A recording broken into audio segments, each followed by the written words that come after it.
Boa noite para você que está em mais uma experiência online da Igreja Batista Bethesda. Boa noite para você que nos dá a honra da visita no nosso canal, que é a primeira vez. Eu quero desafiar você a abrir o seu coração para aquilo que Deus está fazendo. Nós estamos unidos e eu quero te encorajar a fazer algumas coisas. Primeira, sem dúvida, é se inscrever no nosso canal se você não fez isso. Dá um like nesse culto. Quanto mais a gente curte, mais o YouTube expande e leva esse culto para vários lugares, para que a palavra de Deus chegue em tantos lares. Eu encorajo você também a compartilhar esse link. Faz isso agora, envia para alguém que não conhece a Jesus, para algum amigo. Vá até o seu Facebook. Se você está assistindo no YouTube, abra uma sala de vídeo para que a expansão seja ainda maior. Nós cremos no poder da palavra de Deus. Eu quero também desafiar, se você não fez isso, a baixar o nosso aplicativo. Assim você carrega a Igreja Batista Bethesda na sua mão, para onde você for. Você pode contribuir, fazer o seu pedido de oração. Você pode assistir o culto pelo aplicativo. E você pode fazer isso agora. Eu quero orar com você. Fique de pé no seu lugar agora. E como nós temos encorajado a igreja a fazer, interaja conosco no nosso chat.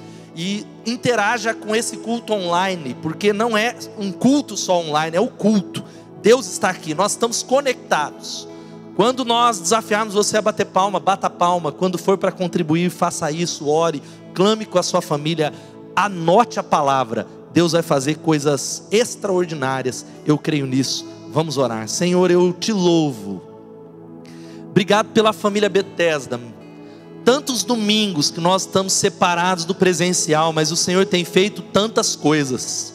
O Senhor tem falado conosco, abençoado, suprido, derramado a tua graça. E eu clamo que nessa noite o Senhor faça algo especial. O Senhor cure, o Senhor restaure, o Senhor abra a nossa mente para a tua palavra. Nós declaramos que queremos te adorar. Toca aqueles que estão espalhados em toda essa cidade, em outras cidades, até em outras nações. Faz a obra. Nós suplicamos que o Senhor se manifeste. Em nome de Jesus. Amém e amém. Vamos adorar juntos ao Senhor. Se alegre nele.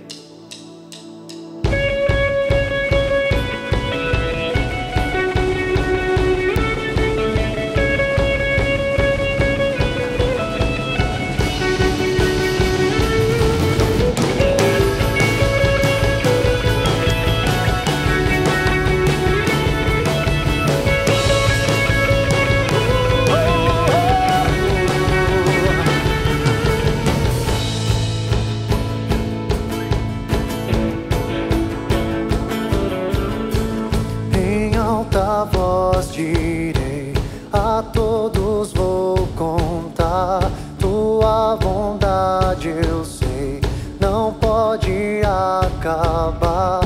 O teu eterno amor me acompanhará, não posso acreditar. Cantarei porque tu és bom, dançarei porque tu és bom, gritarei porque tu és bom pra mim, pra mim.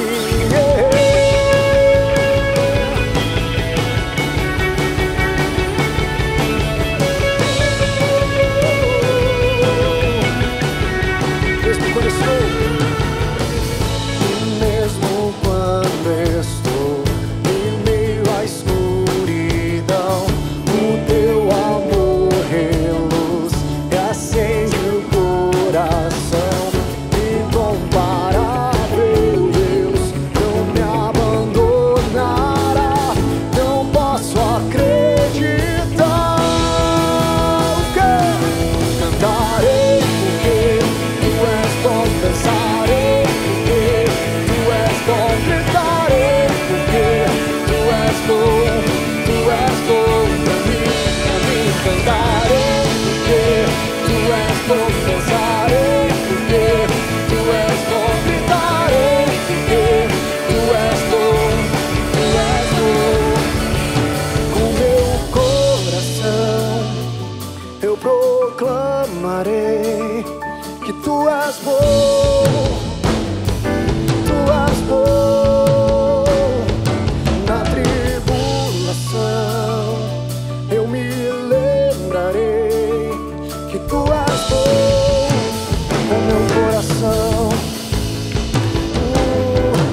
pode acabar.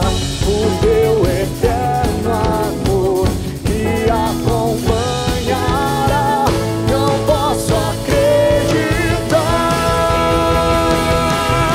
Cantarei porque tu és bom, dançarei porque tu és bom, gritarei porque tu és bom pra mim, cantarei porque tu és bom, dançarei porque tu és bom, gritarei porque tu és bom pra mim,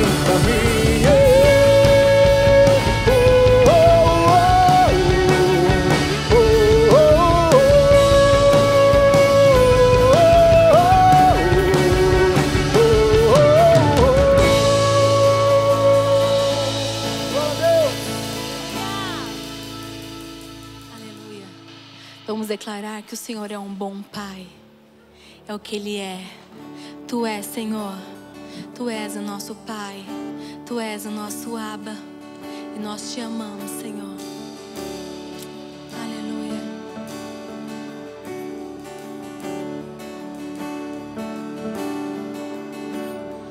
Eu ouvi mil histórias de como alguns vêm a ti, mas eu ouvi tua doce voz na escuridão me dizendo:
é quem eu sou. Tu és um bom, bom Pai.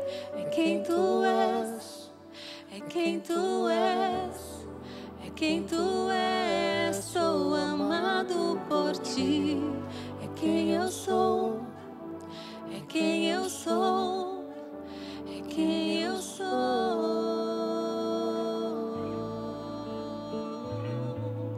Obrigada, Senhor. Obrigada, Deus. Aleluia.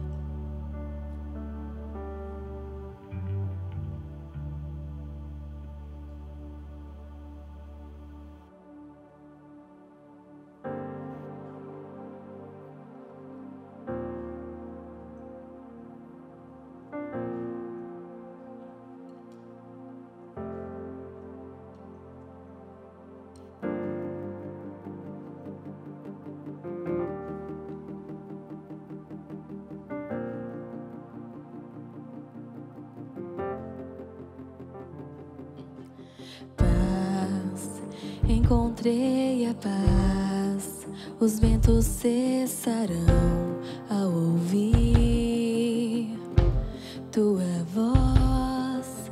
Paz que acalmou o mar, as ondas cessarão com o poder da sua voz. Jesus, Jesus, as trevas estremecem. Jesus, Jesus, não temerei. Jesus, Jesus, as trevas estremecem. Jesus, Jesus, não temerei. Teu vento sopra em mim, tudo dou a ti. Outra vez cantarei. Teu vento sopra em mim, tudo eu dou a ti. Outra vez cantarei. Jesus, Jesus, as trevas estremecem. Jesus, Jesus, não temerei. Jesus, Jesus, as trevas estremecem. Jesus, Jesus, não temerei. Quero orar com você nessa noite, orar pela sua casa, pela sua família, orar pelo seu casamento.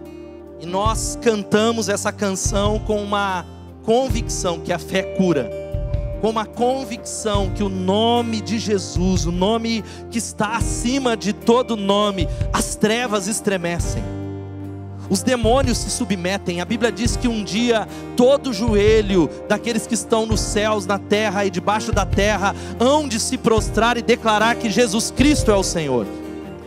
Se você tem nos acompanhado nesse tempo todo, uma das séries que nós ministramos falou exatamente sobre uma passagem em que Jesus estava no barco dormindo. Os discípulos foram tomados por uma grande tempestade. Eles acordam Jesus dizendo: Mestre, você não se importa que nós morramos? E Jesus, ele volta para a tempestade, ele dá uma só palavra dizendo: aquiete-se, aquiete-se. E a Bíblia diz que houve completa bonança. Eu sei que tem pessoas nessa noite precisando dessa palavra de Jesus, para que essa tempestade, que muitas vezes dentro é maior, possa se aquietar. Nós vamos orar. Eu quero desafiar você a juntar sua família, ou talvez você está sozinho nessa transmissão. Dá a mão com essas pessoas, ou se ajoelhar na sua sala, se ajoelhar no seu quarto e começar a declarar esse nome. Comece a dizer: Jesus, Jesus, Jesus, nós precisamos de Ti. Ora pelo seu casamento, ora pela área financeira, pela ansiedade em tempos de Covid-19. Nós oramos para que o nome de Jesus, que é a solução contra essa enfermidade, é o nome, não é as ideias do governo. E nós vamos começar a clamar, vai declarando, vai orando, vai declarando isso. Ó Jesus maravilhoso e santo, oramos, ó Deus, nessa noite, clamamos pedindo a Ti o nome que está acima de todo nome. Não há nada que o nome de Jesus não possa curar. A restauração, a libertação, a cura, a provisão, a libertação da ansiedade, a paz através do nome de Jesus. E nós ministramos nessa noite cura física, cura emocional, libertação, restauração de casamentos que estão a ponto do divórcio, restauração de famílias, a conversão do coração dos pais para com os filhos e dos filhos aos pais. Senhor, quebra a maldição sobre as famílias, despedaça. Jesus, nós oramos também pelo fim da Covid-19 nessa noite, em nome de Jesus. Nós clamamos para que esse vírus desapareça da nossa nação, da nossa cidade, desse mundo, Senhor. Pai, nós declaramos também por aqueles que têm sido perturbados, que têm sido oprimidos pelas trevas, pessoas que não têm conseguido dormir, pessoas que têm ouvido vozes. Nós rejeitamos a obra maligna e declaramos o nome de Jesus, o nome do Senhor, e nós te agradecemos por aquilo que o Senhor fez e por aquilo que o Senhor fará, em nome de Jesus. Aplauda Ele, declare isso, o nome dEle, o nome, diga!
Pode se sentar.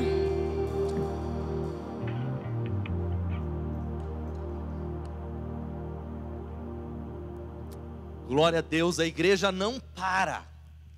Você já reparou, é o 9º domingo, nós queremos voltar muito, mas Deus, Ele continua trabalhando, operando, manifestando, a igreja está conectada. Então eu quero, nessa noite, antes de nós recolhermos ou adorarmos a Deus com dízimos e ofertas, primeiro celebrar e agradecer a Deus pelo presente que Ele trouxe à igreja, para o pastor Daniel e para a Cíntia, a chegada da Beatriz. Então, você que não viu nas redes sociais, nós queremos celebrar pela chegada da Beatriz, que veio para alegrar a nossa família pastoral, os nossos pastores da Juventude Live. Glória a Deus pela vida deles. E eu quero dar um recadinho já para você anotar na agenda, porque tudo passa muito, muito rápido. Você sabe que todo ano nós temos a nossa conferência, tem muitas na Bethesda, mas a nossa conferência, que dizemos a mais importante, que é a conferência da visão, que fala daquilo que nós somos, que é chamada Impressão Digital. Eu queria que você marcasse na sua agenda de 19 a 21 de junho, mês que vem, sexta, sábado e domingo, uma grande conferência 100% online no nosso canal no YouTube. Você vai receber ainda algumas informações no decorrer dessa semana, os horários. Você pode já espalhar, preparar o teu coração. Já está confirmado muitos preletores. Pastor Alvin Silva, lá da Igreja Batista Vale das Bênçãos em Formiga. Pastor Cezinha Cita. Pastor Dênio Lara Júnior. Pastor Wagner Carvalho. Pastor Roberto Botrel, dentre tantos outros. Vai ser uma bênção tremenda e eu quero que você já aumente as suas expectativas. Eu quero ler um texto com você rapidamente nessa noite. E a igreja, ela não para, e a igreja continua, porque a Bíblia diz que as portas do inferno não prevalecerão contra ela, mas ela expande na medida da generosidade daqueles que chamam essa igreja de minha igreja. E eu venho orando nessa semana e Deus ele falou algo tão específico no meu coração, de que geralmente os milagres, se você abre as escrituras, seja no Antigo Testamento ou no Novo Testamento, milagres de multiplicação, sejam elas financeiras ou em qualquer área, eles são precedidos por um tempo de grande escassez. Então sempre que um milagre, guarda essa palavra no teu coração, ele vai se manifestar, ele se manifesta num tempo de falta, de fome, de escassez, de problema financeiro, de um impossível. Um dos textos que está lá em 1 Reis, capítulo 17, a Bíblia vai falando que o profeta Elias, o riacho secou-se por falta de chuva, e a palavra fala assim: vá para Sarepta que uma viúva vai te sustentar. Só podia ser piada, uma viúva não tinha nem o que comer, e Elias, ele encontra e diz assim: pode me trazer um pouco d'água numa jarra para eu beber? Enquanto ela ia buscar água, ele gritou: traz também um pedaço de pão. E ela respondeu: eu juro pelo nome do Senhor o teu Deus que eu não tenho nenhum pedaço de pão, só um punhado de farinha num jarro, um pouco de azeite numa botija. Eu estou colhendo uns 2 gravetos para levar para casa e preparar uma refeição para mim e para o meu filho, para que a comamos e depois morramos. Elias disse assim: não tenha medo, vá para casa, faça o que disse, mas primeiro faça um pequeno bolo com o que você tem e traga para mim. Depois faz algo para você e para o seu filho. Pois assim diz o Senhor, o Deus de Israel: a farinha na vasilha não se acabará e o azeite na botija não se secará, até o dia em que o Senhor fizer chover sobre a terra. Ela foi e fez conforme Elias lhe dissera, e aconteceu que a comida durou muito tempo, pois a farinha na vasilha não se acabou e o azeite na botija não se secou, conforme a palavra do Senhor. Então o tempo de escassez, que é o que nós vivemos, é o prelúdio para um milagre. Mas o milagre só acontece, pode olhar em todas as escrituras, quando alguém ousa semear, quando alguém ousa doar, quando alguém ousa crer na palavra do Senhor. Nós vamos fazer isso porque dízimos e ofertas é gratidão, é alegria, é liberalidade, mas é também fé, é semeadura. Enquanto essa música vai tocando, você pode fazer isso através do nosso aplicativo, débito, ou melhor, crédito e o boleto, ou talvez através do link que está aqui, o QR Code, e nós vamos fazer isso em gratidão, porque cremos num tempo de generosidade e prosperidade, em nome de Jesus.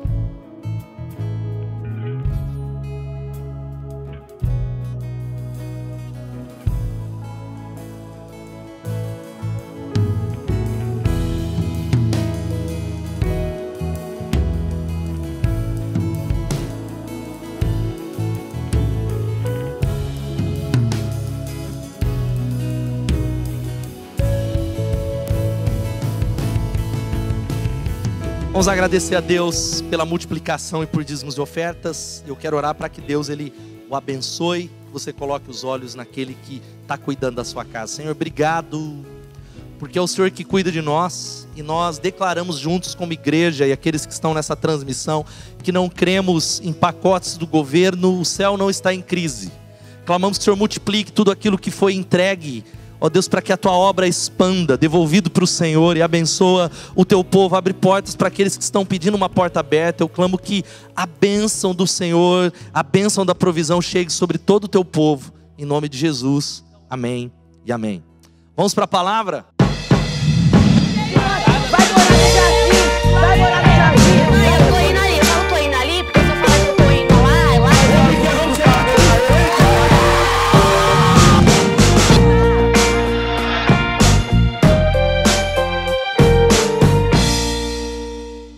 Boa noite, Igreja Batista Bethesda. Espero que vocês estejam bem. Espero que seus filhos ainda não tenham derrubado a sua casa. Lá na nossa casa, até esses dias atrás, nós estávamos com uma tenda, tipo tenda de cigano, na nossa sala toda. E a Luísa foi cada vez ocupando mais um pedacinho do território. Então, que vocês estejam bem aí nas suas casas. Todo mês de maio, nós temos o nosso famoso mês da família. E nós deixamos o mês inteiro para falar sobre esse assunto, porque nós entendemos a importância desse assunto. Deus, Ele conta com as famílias para realizar os propósitos dEle. Isso, durante toda a Bíblia, todo o período de Gênesis a Apocalipse, nós vemos que o nosso Deus é um Deus de famílias. Deus contou com a família de Noé, Deus contou com a família de Abraão, Deus contou com a família de Davi, de Zacarias e de José. E hoje nós vamos conhecer a história de mais uma família, a família de Eli. Uma família que tinha tudo para dar certo, mas infelizmente não foi isso o que nos mostra o final da história que aconteceu. E olha, de todas as missões que Deus nos deu, nenhuma é mais nobre, mas também nenhuma é mais árdua do que a paternidade. Você que está aí, mãe e pai, você sabe muito bem do que eu estou dizendo. E eu não estou aqui por ser padrão na área, não. Até eu brinquei que sou eu que venho falar de filhos, de forma alguma. Como nós temos ouvido nesse mês todo, não existem famílias perfeitas, inclusive a minha não é perfeita. E eu gostaria que você abrisse a sua Bíblia comigo aí na sua casa. E aproveitando, se você ainda não ouviu os outros casos de família que já foram expostos aqui, você pode ir lá no nosso canal no YouTube, você pode assistir também essas mensagens e conhecer os outros casos de família. Então, abre lá sua Bíblia comigo, no livro de 1 Samuel. Nós vamos ler capítulo 1, versículo 3, primeiro. Depois vou falando para vocês, tá bom? Vai ser tudo aqui no comecinho desse capítulo. Então, 1 Samuel, capítulo 1, versículo 3. Diz assim: Todos os anos, esse homem subia de sua cidade a Siló para adorar e sacrificar ao Senhor dos Exércitos. Lá, Rofni e Finéias, os 2 filhos de Eli, eram sacerdotes do Senhor. Agora você vai um pouquinho mais para frente, capítulo 2, versos de 12 a 17. Olha só. Os filhos de Eli eram ímpios, não se importavam com o Senhor, nem cumpriam os deveres de sacerdotes para com o povo. Sempre que alguém oferecia um sacrifício, o auxiliar do sacerdote vinha com um garfo de 3 dentes. Enquanto a carne estava cozinhando, ele enfiava o garfo na panela, ou atravessava o caldeirão, ou a caçarola, e o sacerdote pegava para si tudo o que vinha no garfo. Assim faziam com todos os israelitas que iam a Siló. Mas antes mesmo de queimarem a gordura, vinha o auxiliar do sacerdote e dizia ao homem que estava oferecendo o sacrifício: dê-me um pedaço dessa carne para o sacerdote assar. Ele não aceitará de você carne cozida, somente crua. Se o homem lhe dissesse: deixe primeiro a gordura se queimar, e então pegue o que quiser, o auxiliar respondia: não, entregue a carne agora, senão eu a tomarei à força. Verso 17. O pecado desses jovens era muito grande à vista do Senhor, pois eles estavam tratando com desprezo a oferta do Senhor. E o último, capítulo 3, verso 12. Nessa ocasião, executarei contra Eli tudo o que falei contra a sua família do começo ao fim, pois eu lhe disse que julgaria sua família para sempre por causa do pecado dos seus filhos, do qual ele tinha consciência. Seus filhos se fizeram desprezíveis e ele não os puniu. Queria orar com você. Feche os seus olhos. Se você estiver aí com a sua família, com os seus filhos, junta aí, mesmo que seus filhos já estejam mais velhos, chama eles, que a gente vai fazer uma oração. Senhor Deus e Pai, esta é a Tua palavra, Pai querido, e nós encontramos na Tua palavra resposta para tantos questionamentos, ó Deus, das nossas vidas. Por isso eu peço a Ti que a Tua palavra traga luz aos corações, aos pensamentos, e que nós possamos aprender através desses trechos aqui, Senhor amado, uma grande lição para a nossa família, como pai, como mãe, como filhos. Nos abençoa, abençoa cada um que está aí na sua casa, Senhor, que a Tua palavra possa tocar, ó Deus, e que nos lares agora haja realmente um mover espiritual sobre cada família. Nós oramos em nome de Jesus. Amém. Vamos lá, mas quem foi Eli? Vamos falar um pouquinho de Eli primeiro. Bom, Eli, ele era um sumo sacerdote. Ele tinha a mais alta posição religiosa do povo de Israel. Ele intermediava as questões espirituais entre os homens e Deus, e ele ensinava também o povo as leis de Deus. Ele intercedia também a Deus pelo povo. Além disso, além de ser sumo sacerdote, ele também era um juiz. Ele tinha uma posição respeitada. E ele era um líder muito reconhecido pela nação. Ele já estava há 40 anos nessa função. Resumindo, Eli, o sumo sacerdote, ele exercia papel espiritual e também político sobre o povo. Além do mais, talvez você conheça a história de Samuel. Quando Deus fala com o menino Samuel, Eli teve um papel importantíssimo na criação de Samuel. Talvez você já conheça essa história. E Eli tinha 2 filhos, como nós lemos aqui no capítulo 1, Rofni e Finéias. Os filhos de Eli, olha só que interessante. Os filhos de Eli, se fosse nos dias de hoje, nós diríamos que eles nasceram e cresceram na igreja. A gente costuma falar assim, né? Eu nasci em berço evangélico. Eu nasci na igreja, eu cresci na igreja. Então, esse era o quadro, tá, dessa família. E uma coisa importante para destacar aqui é o seguinte: o problema aqui, condenado por Deus, não foi a estrutura religiosa, e sim a maneira como Eli criou os seus filhos. E nós vamos ver juntos aqui algumas razões por que Eli fracassou. E uma coisa importante você vai ver essa frase aí: aprender com os próprios erros é bom, aprender com os erros dos outros é melhor ainda. Por isso que nós vamos ver aqui algumas coisas que ele fez, que foi motivo do seu fracasso, para que a gente não repita os mesmos erros. Primeiro, Eli foi um pai ausente. Eli foi um pai ausente. Como eu disse, ele tinha a função de sumo sacerdote, ele era juiz. Você imagina a demanda que ele tinha para lidar com todas as questões, as pessoas atrás dele. E eu digo para você uma coisa: hoje em dia não é diferente. Você sabe, nós mulheres, geralmente a gente está trabalhando fora, os homens trabalhando bastante também. E a queixa mais comum é que os pais não têm tempo para os filhos. Essa é a queixa mais comum, e a gente tem o costume de falar assim, eu várias vezes falei assim: nossa, mas o tempo está passando rápido demais, a gente não tem tempo suficiente para fazer as coisas. 24 horas do nosso dia não dá para nada. Mas na realidade é que as coisas urgentes tomam o lugar das coisas importantes. As coisas urgentes tomam o lugar das coisas importantes. Olha só. Nós gastamos mais tempo construindo patrimônio financeiro do que edificando a alma dos nossos filhos. Nós muitas vezes estamos mais preocupados com isso. Não que seja errado nós pensarmos numa faculdade, em termos uma casa melhor. Mas muitas vezes nós dedicamos tanto a nossa vida para isso e nós não estamos edificando a alma dos nossos filhos. Nós muitas vezes ficamos preocupados com algumas coisas superficiais. Entenda bem o que eu vou dizer. Muitas vezes, nós ficamos preocupados com o que os nossos filhos estão assistindo. E isso não é errado. Em casa também eu fico ali, urubuzando as meninas para ver o que elas estão assistindo no YouTube, filmes, séries. Isso não tem nada de errado. Mas uma coisa que eu quero dizer para você: a sua preocupação não deve ser só essa.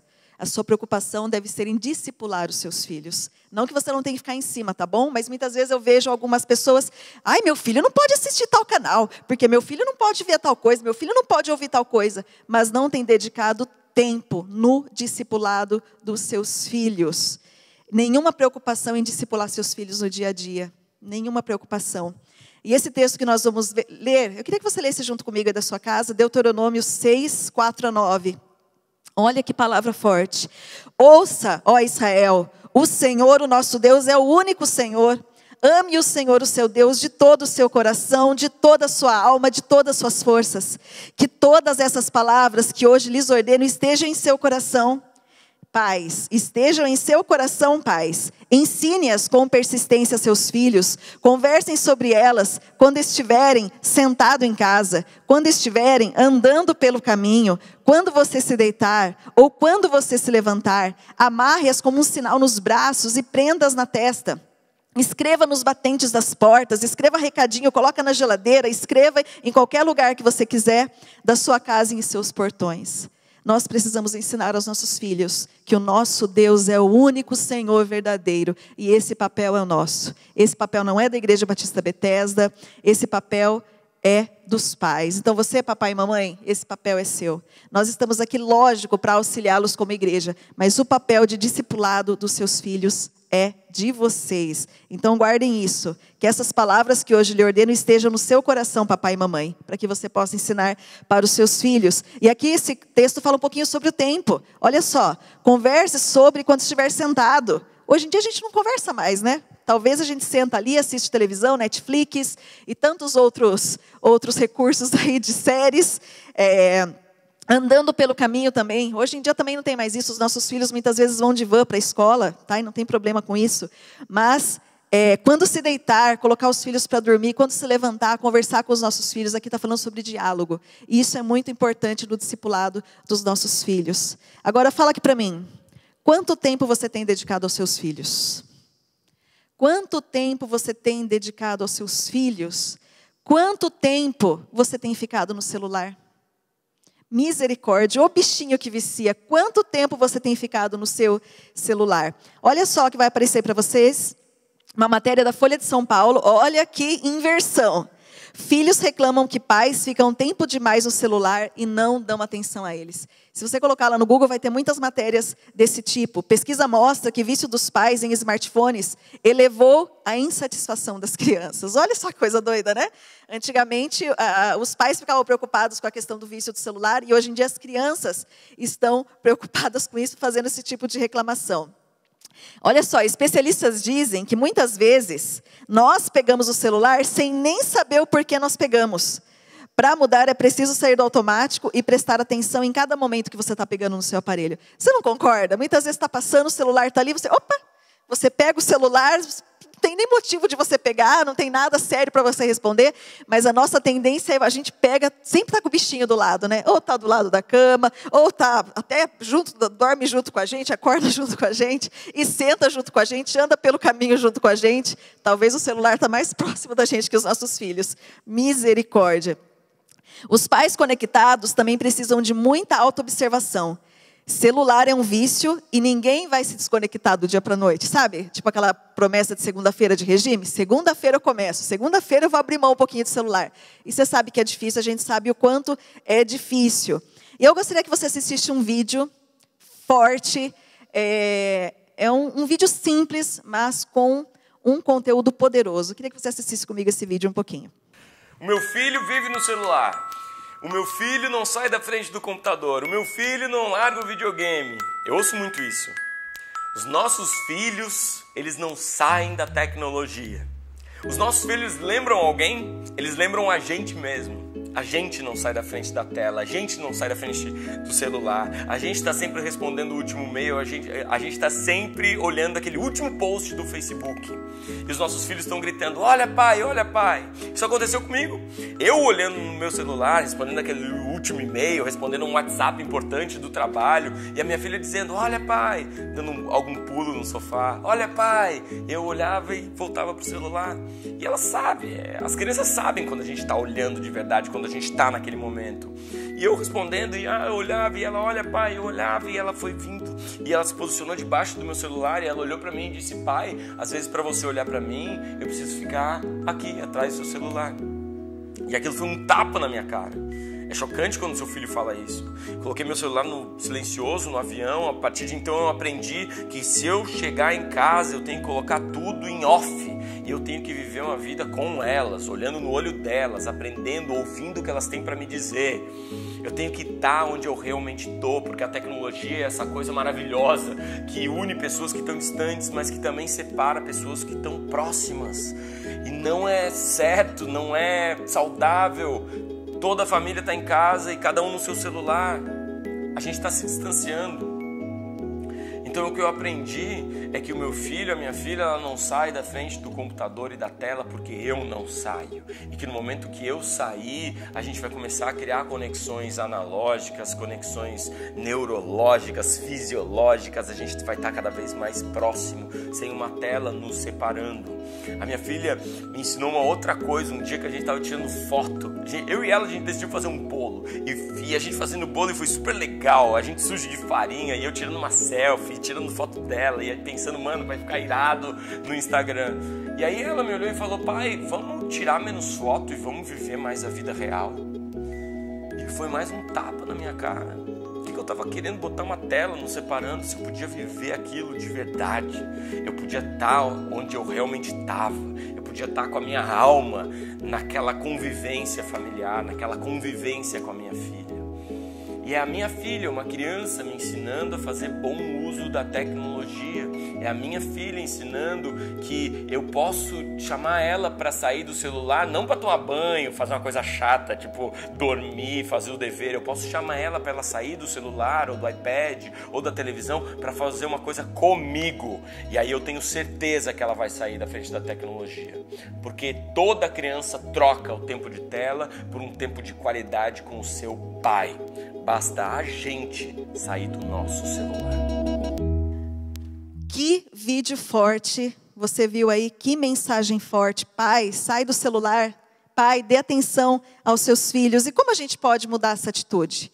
Como nós podemos mudar essa atitude? Lembre-se que nós estamos falando sobre os fracassos de Eli, que ele foi ausente. Então, nós estamos falando sobre a sua ausência na vida dos seus filhos. Então, como a gente pode mudar de atitude? Primeiro, observe quais são os momentos em que você usa o celular. É para trabalho ou diversão? É possível reservar um tempo do dia para essas tarefas? A gente tem que separar um tempo para estar com o celular na mão e deixar ele de lado também. Tá? Então, o pessoal está até acostumado comigo, que eu não respondo tudo na hora, porque eu tenho tentado fazer isso, de deixar o celular um pouquinho de lado. Então, não tenha medo que as pessoas vão pensar de você, o mundo não vai acabar se você não responder. Então, meu irmão, se você mandar uma mensagem, tenha paciência, a gente responde daqui a uma semana, estou brincando. Mas assim, não acho que o mundo vai acabar por causa disso. Você não precisa responder tudo no momento, no exato momento em que te mandam.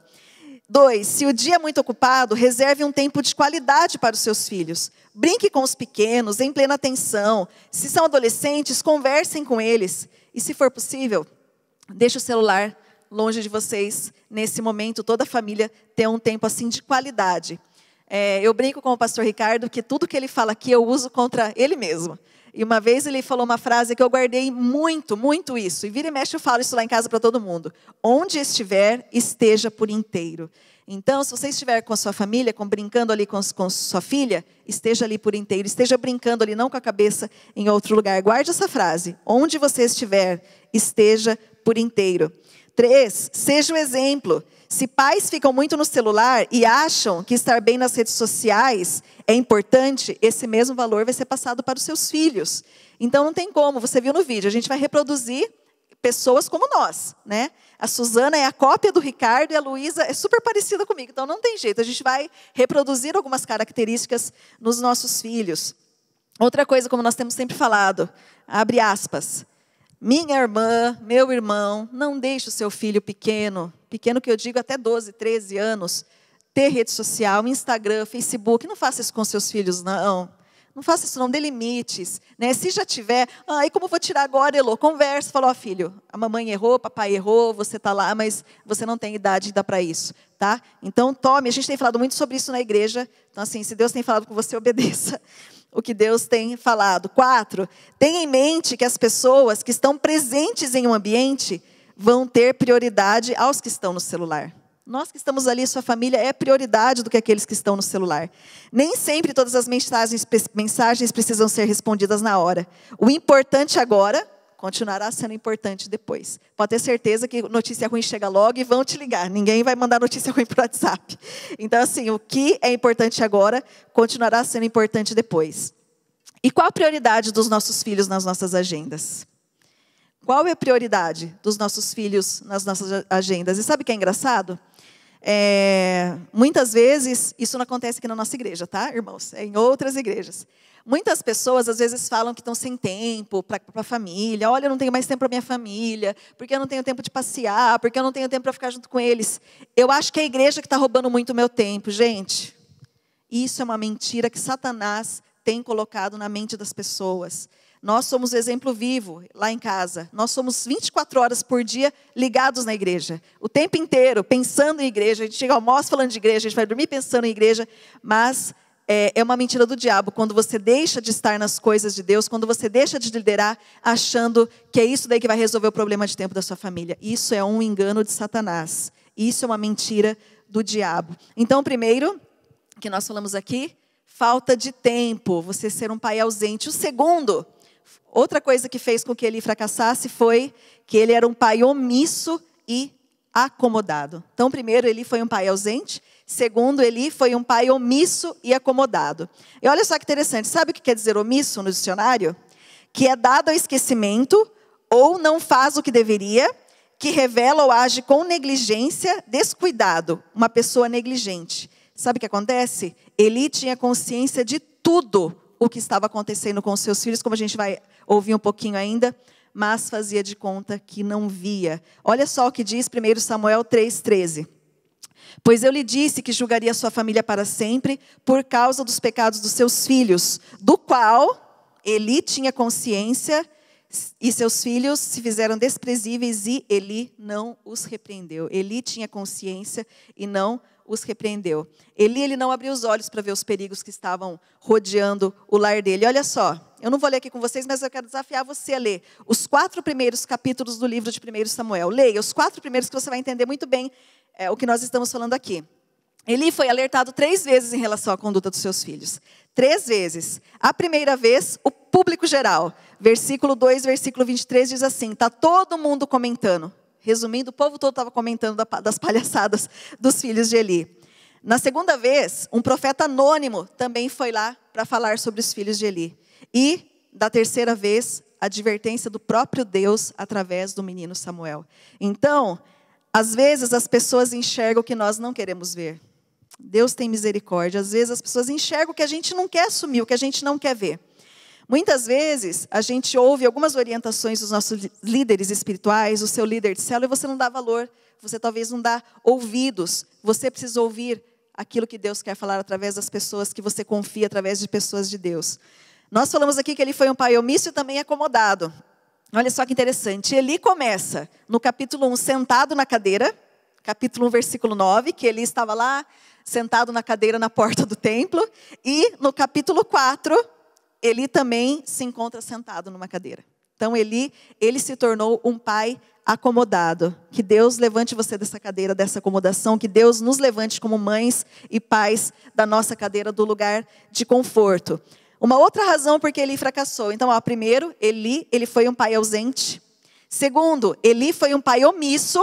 Ele fez de conta que não estava vendo o que estava acontecendo. E também acomodado. Agora já foi, agora já cresceu, né? Então deixa para lá. E o terceiro, que não sei se é o seu caso, eu fiz um teste lá em casa, eu com o Ricardo, talvez a gente tenha um pouquinho disso. Eli foi um pai bonachão. Bonachão. Você está aí do lado da sua esposa, né? Falou assim, meu amor, eu sou um bonachão. 1 Samuel 2:29. Por que você honra mais os seus filhos do que a mim? Deus pergunta a Eli. Sabe o que Deus estava afirmando aqui? Que Eli deixava os seus filhos à solta, livres para fazer o que eles queriam. Eles pintavam e bordavam no templo como sacerdotes, né? E a Bíblia diz que além de não corrigir o mau comportamento dos filhos, Eli acabou participando das palhaçadas que eles faziam, né? Eli acabava comendo a carne que era oferecida a sacrifício junto. Então Eli acabou, né? Virou um pai bonachão naquela altura do campeonato. E você vai ver aí na tela o fenômeno chamado de síndrome do imperador. Tá aparecendo para você uma imagem.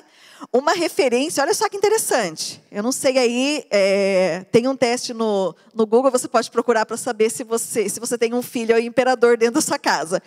Então, síndrome do imperador é uma referência ao tipo de relacionamento entre a criança e os encarregados da sua educação. Então, pai, mãe, vó. É um padrão de interação onde as crianças aprendem a controlar o adulto, fazendo-o obedecer e cumprir as suas exigências. Será que você tem um imperadorzinho, uma imperatriz na sua casa? Será que você tenha na sua casa? Faça esse teste no Google lá. Eu fiquei meio assustadinha, porque eu falei, nossa, a gente tem que vigiar aí, porque senão as crianças... E deixa eu falar uma coisa para você, papai e mamãe. As crianças são muito espertas. Eu vejo que hoje as crianças não fazem mais tipo aquela birra de gritaria muitas vezes. Não, elas vêm com aquele jeitinho, né, de modo sutil, e na hora que você vê, você já fez tudo o que elas queriam, né? Então a gente precisa vigiar, porque as crianças estão muito espertas, né? Elas fazem isso de modo sutil. É muito engraçado. Antigamente, a gente não escolhia roupa. Minha mãe me vestia com sainha xadrez, gravata compridinha do mesmo tecido. Então, assim, a gente não tinha isso. E eu achava o máximo. Hoje em dia, não. Hoje em dia, se deixar. A criança manda na própria roupa, manda na roupa do pai, manda na roupa da mãe. A criança é que veste todo mundo na casa. Nós precisamos vigiar com os nossos filhos. São bênção do Senhor, mas nós precisamos estar sempre ali, no controle com eles. Outra coisa importante. Você, pai e mãe, você precisa ter a mesma linguagem de correção na sua casa. Sabe por quê? Quando nós tivemos a Suzana, eu sempre fui um pouco mais mole, tá? O Ricardo sempre foi um pai mais firme ali. E a correção sempre sobrava para ele. Então, naquele momento, a Suzana era pequena ainda, ela achava que eu era super-heroína e o pai dela era meu pai é um carrasco, né? Enfim, até que chegou um momento onde eu vi que aquilo estava muito errado. Né, que o papel não era só dele de correção, e muitas vezes no inconsciente a gente fica brava, né, quando o pai vai corrigir, enfim. né? Então, que você tenha a mesma linguagem de correção. Se seu esposo está corrigindo, mãe, tenha a mesma linguagem. E vice-versa, né? Porque o seu filho não corra enquanto está sendo corrigido, corra para a mãe e você é coberta. Não, a gente precisa tomar muito cuidado sobre isso, de não sermos pais bonachões. Fala comigo, eu não vou ser um bonachão, eu não vou ser uma bonachona, em nome de Jesus. O quarto, Eli fracassou. Esse é muito importante. Eli fracassou, pois não levou as coisas espirituais a sério. Então, nós vimos que Eli foi um pai ausente. Quero relembrar com você, para refrescar sua memória. Eli foi um pai ausente. Eli foi um pai omisso e acomodado. Eli foi um pai bonachão. E o quarto, Eli fracassou, pois não levou as coisas espirituais a sério. Você leu comigo aqui alguns trechos das barbaridades que os filhos de Eli estavam fazendo no cargo de sacerdotes. A Bíblia nos mostra com clareza isso, muito claro as coisas que eles estavam fazendo. Olha só como nós lemos em 1 Samuel 2, 12, 13 e 17. E os filhos de Eli estavam tomando as carnes que as pessoas iam oferecer de sacrifício ao Senhor. Eu não como muita carne, mas eles queriam pegar a melhor parte da carne. Qual que seria a melhor parte da carne hoje, gente? Eu não tenho nem ideia. Picanha, enfim. Então, eles ficavam lá de olho na carne das pessoas. E para pegar a melhor parte, olha só, Deus tem misericórdia. Outra coisa, a Bíblia nos mostra que também os filhos de Eli eram imorais. A Bíblia nos diz que eles se deitavam com as mulheres que serviam no templo. Eles eram adúlteros. Olha só o nível em que chegou as coisas na casa de Eli. E a palavra nos tem um texto muito forte. Talvez você nunca ouviu esse texto, mas que se encontra lá em Jeremias 48:10, que diz assim: maldito o que faz com negligência o trabalho do Senhor. Maldito o que faz com negligência o trabalho do Senhor. Como eu disse no começo, ele era o sumo sacerdote. Ele era a única pessoa que tinha autoridade para afastar os seus filhos do sacerdócio. Ele poderia fazer isso, diante do comportamento deles, mas ele não o fez. Eli preferiu honrar mais aos seus filhos do que ao Senhor. Olha, são 4 capítulos de tantos ensinamentos que eu gostaria muito que você lesse de verdade, e depois que acabar a nossa celebração. Tantos ensinamentos. Eli não fez o que deveria ser feito. Ele aceitou o comportamento dos seus filhos diante da casa do Senhor. Ele fracassou, pois não levou as coisas espirituais a sério. E muitas vezes a gente faz isso com as coisas espirituais. Nós somos negligentes. E essa família que nós vemos aqui, ela tinha tudo para dar certo, mas infelizmente o final dessa história foi muito trágico. O julgamento de Deus caiu sobre a casa de Eli, como já havia sido anunciado. Os filisteus declararam guerra contra os israelitas, e naquele dia, num campo de batalha, 4.000 israelitas morreram. Diante disso, os filhos de Eli, Hofni e Finéias, ordenaram que a Arca da Aliança fosse levada ao campo de batalha, pensando de maneira supersticiosa que isso lhes daria a vitória. Deus rejeitou isso. Deus rejeitou a atitude dos filhos de Eli. E mais 30.000 homens morreram por causa da atitude dos filhos de Eli. Terminando a história, 30.000 homens morreram, incluindo Hofni e Finéias. A Arca da Aliança foi roubada pelos filisteus. E uma pessoa saiu correndo ali do campo de batalha e foi avisar o que tinha acontecido. Eli, como eu disse, estava sentado na sua cadeira. E ao ouvir aquele burburinho, aquele lamento, aquele choro, de saber tudo o que tinha acontecido, Eli, com 98 anos de idade, ele já estava cego, cai da cadeira ao ouvir o que tinha acontecido, que seus filhos estavam mortos, e o pior de tudo para ele, naquele momento que a Arca da Aliança havia sido roubada, ele cai da cadeira para trás, ele quebra o pescoço e morre. Deus tem misericórdia. Que final trágico, irmãos, dessa história. Mas não acabou ainda não, tem mais coisas. Sua nora grávida, de ver tudo aquilo, de saber que o seu marido estava morto, de saber que a Arca da Aliança tinha sido roubada, de ver o seu sogro morto, ela entrou em trabalho de parto, ela não resistiu às dores e também morre. Parece mentira, né? Quando você olha e fala, nossa, isso está na Bíblia? Está. Enquanto ela morria, as parteiras estavam ali, ela deu um nome ao seu filho. Ela deu o nome de Icabô, que significa a glória se foi de Israel. A glória se foi de Israel. Tudo porque Eli não foi um pai firme na vida dos seus filhos. Tem algumas lições aqui que eu queria deixar para vocês. Primeiro, algumas lições. Cuidar dos outros e não cuidar dos de dentro da sua casa. Nós precisamos cuidar dos que são de casa. Segundo, ser famoso, ser aplaudido fora dos portões e não ter autoridade diante da sua família. Você ser uma pessoa super gente boa, que chega na igreja e todo mundo gosta, mas que sua esposa e seus filhos olham e falam, quem que é esse que lá em casa não tem nada disso? Ou quem que é essa que lá em casa não mostra nada disso? Terceiro, nos acostumar com as coisas sagradas e perder o temor do Senhor. Talvez nos acostumar com isso, com o ambiente de igreja, estar aqui na frente, né? Talvez o seu filho, a sua filha cresceram, estão no Zoe, você fica tranquilo, né? E você faz isso de modo automático. Você vem para a igreja de modo automático, você vai para a sua cela de modo automático. Talvez você abra sua Bíblia para ler, né, com medinho ali, não, preciso fazer a minha parte, né? Talvez você entrou no piloto automático, como todo mundo corre o risco de entrar no piloto automático e perder o temor do Senhor. Nos conformar com o pecado dos nossos filhos. Nos conformar com o pecado dos nossos filhos. A gente tem visto muitas coisas acontecendo com filhos de ministros, e dói, né? A gente fica muito triste, você deve ter ouvido muito falar sobre isso. Mas a gente não pode se conformar com isso. A gente vai orar, a gente vai vencer tudo isso em oração. Outra coisa a gente aprende com Eli, aceitar passivamente a derrota em nossa família e desistir de lutar. E o sexto, estarmos atentos, pois como aconteceu na família de Eli, o cálice da ira de Deus pode se encher e não vai haver mais esperança. Mas tem uma coisa que me chamou muita atenção nessa história. Muita, muita atenção mesmo. De verdade, quando eu estava lendo, foi uma das coisas que mais me chamou a atenção. Eli, ele aceita a derrota da sua família de uma forma tão tranquila. Quando Samuel fala, né, o que Deus tinha falado para ele, Eli só responde assim para Samuel: Ele é o Senhor que faça o que lhe parecer melhor. Então Samuel contou tudo, né, tudo que iria acontecer, e Eli só fala isso, né? Ele é o Senhor que faça o que lhe parecer melhor. Parece bonito, né?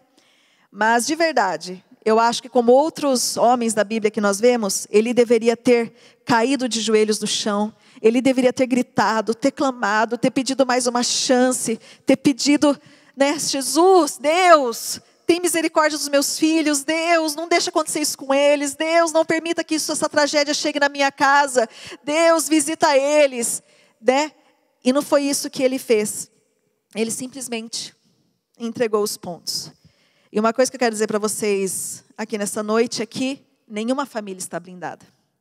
Nenhuma família está blindada, nós dependemos única e exclusivamente da graça de Deus na nossa vida, totalmente, totalmente, totalmente. Os nossos filhos, eles são herança do Senhor para nós. Talvez os seus filhos já são mais velhos, né? Estão na adolescência, talvez já estão se preparando para ir para uma faculdade. E eu não sei, né, como está o coração do seu filho em relação às coisas de Deus, em relação ao amor pelo Senhor. Mas nós não vamos abrir mão dos nossos filhos nunca. Nós não vamos fazer como Eli, nós vamos clamar, nós vamos buscar a Deus. E diante de tudo isso aqui que nós vimos, né, algumas coisas que fizeram ele fracassar, né, ele ter sido um pai ausente, né, ele ter sido omisso e acomodado, ele não ter levado as coisas espirituais a sério, ele ser um pai bonachão. E diante de toda essa tragédia que nós vimos no final da vida de Eli, né, com a família de Eli, ainda há esperança em meio ao caos. Nesse mesmo texto, de 1 a 4, algo lindo acontece. A Bíblia diz que naquele tempo, raramente as pessoas ouviam a voz de Deus. Era muito difícil, estava muito difícil as pessoas terem visões, né? E olha só para mim. Deus, então, naquele tempo, onde raramente se ouvia a voz de Deus, Deus, no meio da noite, ele conversa com um menino, o pequeno Samuel. Uma simples criança que ouve a voz de Deus. Uma simples criança que ouve a voz de Deus, uma criança que ouve a voz de Deus. Isso nos mostra que em meio ao caos, Deus pode fazer algo acontecer. Deus pode falar com a gente. Deus pode falar com você. Em meio ao caos da sua família, Deus pode fazer algo lindo acontecer. Deus pode, Ele vai fazer. Nós precisamos realmente estarmos na dependência do nosso Deus. E eu quero deixar uma pergunta para você. Que casa ou família você está construindo para Deus? Que casa ou família você está construindo para Deus? Eu queria orar com você nesse momento. Você está aí junto com a sua família. Talvez seus filhos pequenos estão correndo, né? Porque talvez de forma online assim, um culto uma celebração mais adulta não os atraia. Mas eu gostaria que você fosse atrás deles, né? Se seus filhos pequenos estiverem saracoteando por aí, vai atrás deles, você vai buscá-los. Eu queria que você ficasse em pé, em sinal, como nós ouvimos aqui, que ele simplesmente estava sentado na cadeira, né? Por várias vezes, 2 vezes a Bíblia nos mostra isso. Como um sinal, eu gostaria que você levantasse aí do seu sofá, da sua cadeira, da onde você estivesse, e que você ficasse em pé. Você, sua esposa, seus filhos, e você em casa você pode. Eu gostaria que você desse a mão para sua família, aí juntos. E lembre-se disso. Ainda há esperança, em meio ao caos, Deus quer falar, Deus quer fazer e Ele vai fazer. Creia nisso e eu queria orar por você. Você que é sacerdote do lar, você que é o pai, abraça seus filhos aí, fica bem pertinho deles. Essa responsabilidade como cabeça do lar é sua, que você assuma seu papel como líder espiritual do seu lar. E você, mãe, assuma o seu papel de discipuladora dos seus filhos. Amém? Queria muito orar por vocês, a gente quer abençoar a sua família, a sua casa. Vamos orar? Querido Deus, Pai querido, em meio a uma história tão trágica como que nós lemos aqui, Pai querido, em meio a tanta tristeza, Pai querido, onde nós vemos que a glória do Senhor se foi de Israel, o Senhor ainda fala, o Senhor traz esperança, o Senhor fala no meio da noite com uma criança, o Senhor é um Deus do impossível. Pai, nós clamamos a Ti que o Senhor visite agora, de forma sobrenatural, cada família que está conectada aqui. Pai querido, que elas sintam, Pai querido, Teu Espírito Santo agindo sobre a casa delas. Pai, eu clamo a Ti que o Senhor levante os pais, Pai querido, da acomodação, que o Senhor levante os pais, ó Deus, para assumirem o papel espiritual das suas famílias, e que o Senhor também levante as mães como mulheres sábias, Pai, que cuidam bem das suas casas. Abençoa as nossas crianças, Pai querido, que elas cresçam amando o Senhor, que elas cresçam desejando a Tua presença a todo momento. Visita cada família agora, nós clamamos em nome de Jesus. Amém? Amém. Deus abençoe a sua casa, Deus abençoe a sua família com toda a sorte de bênçãos espirituais.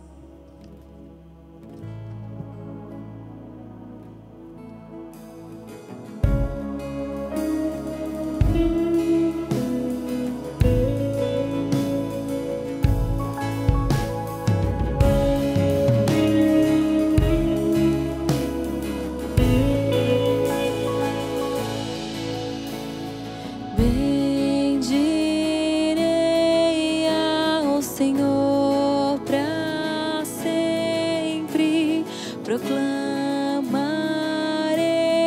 que o Senhor é bom. Bendirei ao Senhor para sempre, proclamarei que o Senhor é bom. O Senhor reina, reinará com majestade. O Senhor reina em justiça e em verdade. O Senhor reina, reinará com majestade. O Senhor reina.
proclamarei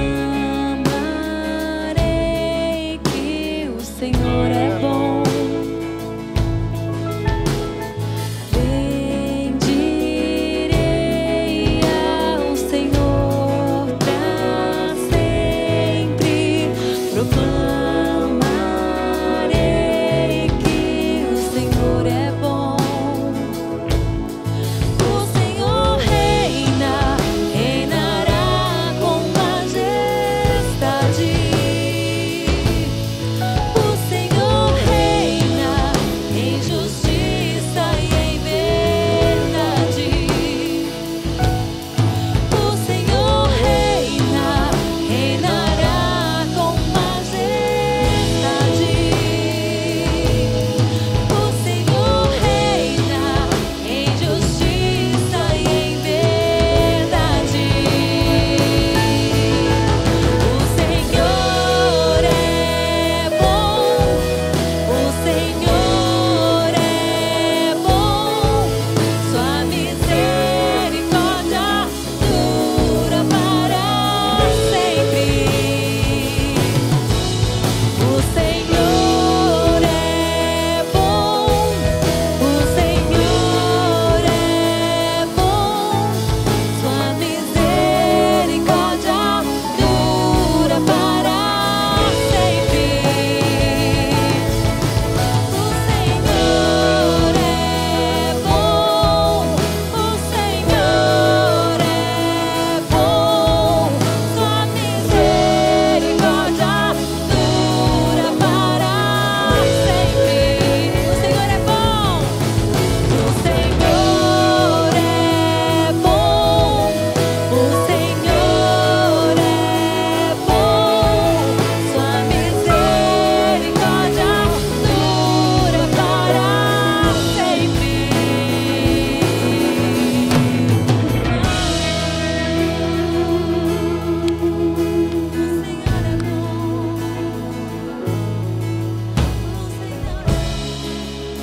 E nós vamos terminar esse culto com muita alegria. Você aí com a sua família. Nós gravamos um vídeo, aproveitando fazer uma propaganda. Coloque os seus filhos para assistir lá o Zoe online. Tá muito legal, muita mensagem bacana para os seus filhos. Compartilha com outras famílias para que pessoas, crianças, sejam abençoadas. E nós vamos terminar essa celebração, você aí com seus filhos cantando que somente pela graça de Deus nós podemos viver. Então, que você tenha uma semana abençoada e termina aí pulando, dançando com os seus filhos, porque somente a graça do Senhor nos satisfaz. Semana abençoada para você. Até mais.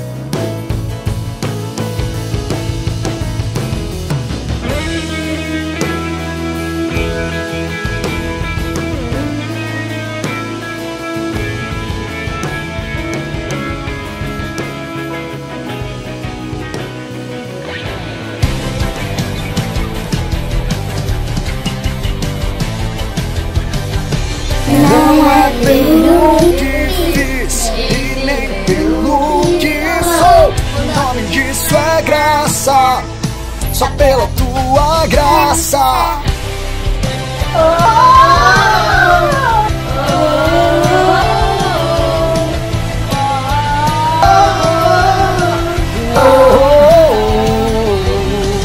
Como explicar a tua graça? Se ela é tudo que eu preciso e não mereço. E com o raiar de um novo dia, vem misericórdia nova sobre mim. Se de graça eu recebo, sim, eu sei que não mereço, tudo vem de ti. Certamente tua bondade e também misericórdia vem atrás de mim. Não é pelo que fiz e nem pelo que sou. O nome disso é graça, só pela tua graça. Firmado nela estou, inabalável eu vou. O nome disso é graça, só pela tua graça. Não é pelo que fiz e nem pelo que sou. O nome disso é graça, só pela tua graça. Firmado nela estou, inabalável vou. O nome disso é graça, só pela tua graça. O nome disso é graça, só pela tua graça. O nome disso é graça, só pela tua graça.